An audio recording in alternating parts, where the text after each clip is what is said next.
যাদের হাতে টাকাটা ছিল তারা শহরে নাই, তারা ঢাকা, এবং যারা দেশ পালায় নাই দেশের মধ্যে আছে তারা টাকাটা ছাড়ছে না, নাম্বার 1। নাম্বার 2, এখন হাজার হাজার কোটি টাকা পাচারের পরে এইটা আপনি ঠিক কতদিনে ফিরে আনবেন?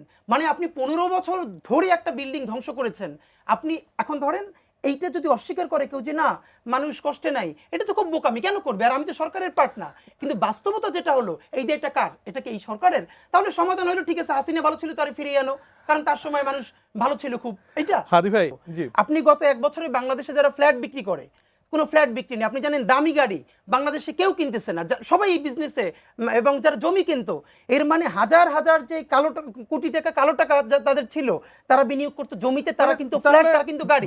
ধরেন এখন সবাই কম খেয়ে আছে, এই কত কম খাওয়ার বিনিময়ে আপনি আপনার সন্তানকে ঘুম হইতে দিবেন বা আপনার বাবারে বলেন?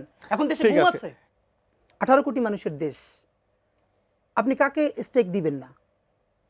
সব থেকে সহজ সমাধান যেটা, সেটা তো হাসিনা করে দেখাইছিল একনায়কতন্ত্র। কে কি বললো না বললো কোনো তোয়াক্কা দরকার নাই, যা বলছি তো বলছি। আপনি যদি গণতন্ত্র সত্যিকার অর্থে বিশ্বাস করেন, তাহলে প্রথম কথা হলো গণতন্ত্রের সৌন্দর্যটাই হলো সবাই এক বিন্দুতে এসে পৌঁছবে না। এর মানে আমরা এই যে যার যার ভিন্ন মত আছে, এটুকুনকে ওন করেই আমরা কিভাবে কাছাকাছি বিন্দুতে পৌঁছতে পারি।